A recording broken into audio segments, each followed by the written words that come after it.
Hello, friends. If you're new, welcome. Why don't you go down and hit the subscribe button and ring the bell so you don't miss any episodes. Welcome back to my fans and subscribers. I really do appreciate you. Today I'm going to be talking about Jehovah's Witnesses, natural theology, and the Bible. Not much else I need to say. Let's get on with the video. Jehovah's Witnesses believe that mankind can gain accurate knowledge of their place in space and time through investigating the universe and through revelation and study of history. Why then does the scientifically sound theory of evolution seem to threaten their very existence? As to the first point, investigating the universe, they stress Paul's statement at Romans 1:20, stating God's invisible qualities are clearly seen through creation. Something that is invisible cannot be clearly seen. This is an oxymoron, unless there's a translation error, which there may be because I don't speak Greek. This has a built-in presupposition that the world we perceive is real, one in which they embrace wholeheartedly. Thus, they reject all other systems of thought, like Hinduism or Christian Science, that teach that only the mind or the spirit is real, not the physical universe. In terms of their thoughts on the material world, they are in step with mainstream Western thought and with Jewish and Christian thought in holding that God himself literally may matter. Thus, it is real. However, they do not believe this knowledge is sufficient for salvation. Something more is needed, and they reason this something more is the Bible. According to them, it is historically and scientifically accurate, it is internally consistent, and its prophecies have been fulfilled. If you have read the Bible on its own terms, you will find that none of this is true. They also believe the Bible to be inspired and inerrant, defining the scriptures as Protestantism does, particularly the Reformed churches and the Church of England. Thus, they accept 66 books, relying on Jewish tradition for the Hebrew and early church for the Greek. Also, they deny the inspiration of apocryphal books. To a certain degree, these place them in the Protestant and fundamentalist camps, but there are differences.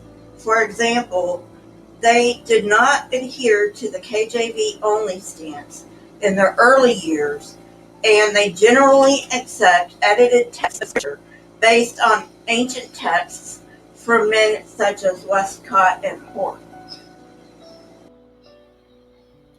Even though Watchtower has always had an interest in textual criticism, this is not for scholarly purposes. Instead, Watchtower wants either to overturn traditional beliefs of Catholics and Protestants or to prop up their own beliefs. To buttress their own beliefs, they have made their own quote-unquote translation. There are a few expressions I'd like to talk about. A Catholic theologian, Hans Küng, admits that nowhere in the New Testament is there mention of God himself becoming incarnated. It is always God's Son who becomes a man. The identification of the Son with the Father is stressed by transferring divine attributes. Nonetheless, the New World Translation's translation of a God in John 1:1 is inadequate and can be better expressed as divine. However, the translators were highly dishonest in substituting torture stake for cross and inserting Jehovah into the New Testament. Stauros can be translated as stake, but there is no basis for throwing in the modifier torture. In addition, Watchtower's contention that there is no evidence of Jesus being crucified on a cross is simply not true. Although the Romans did use upright stakes for crucifixion, at this time crosses were much more common. As for inserting the name Jehovah into the New Testament, which isn't his name anyway, it is a case of special pleading. Not one ancient manuscript found to date contains it, either in the form of the Tetragrammaton or any other independent form of God's name found in the Hebrew Bible. However, these egregious dishonesties are not the worst. In my opinion, the worst features of the New World Translation is the biased way in which certain passages are translated in order to legitimize witness practices and teachings. A far less concerning area is its use of awkward English. It might be useful to look at interpretive assumptions and methods of Russell, as Jehovah's Witnesses still use these today. Importantly, he did not begin with his own methods. He inherited these approaches that had been present in the West for centuries. Because he was raised Protestant, he accepted many tenets of the Reformation.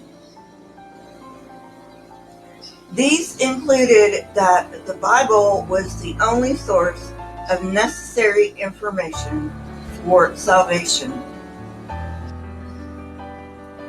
According to him, it explained God's dealings with man, law and grace, as well as the story of Christ, who will ultimately deliver mankind from sin and death.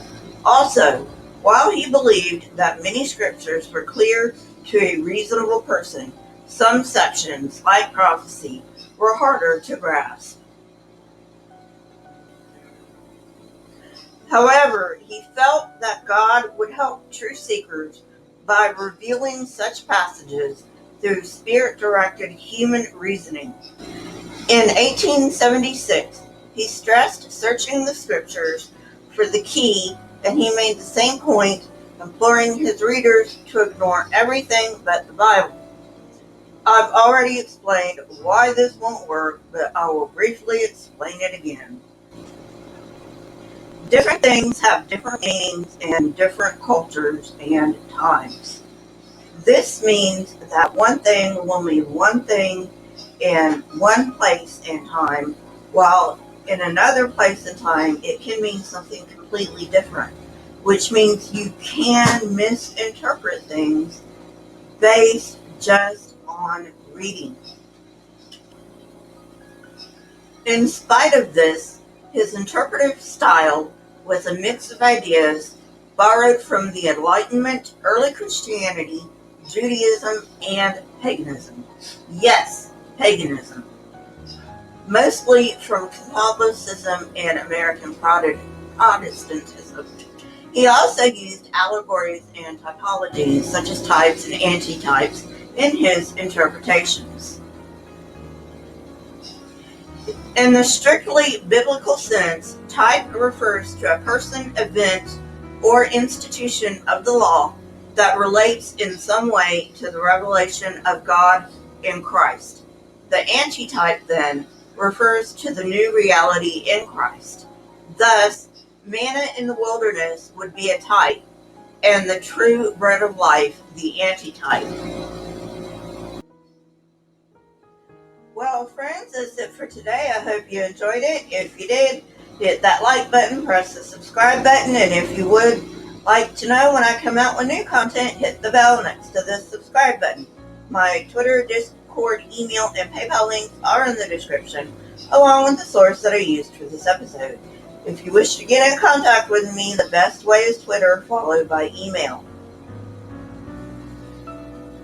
Also, please leave comments in the comment section.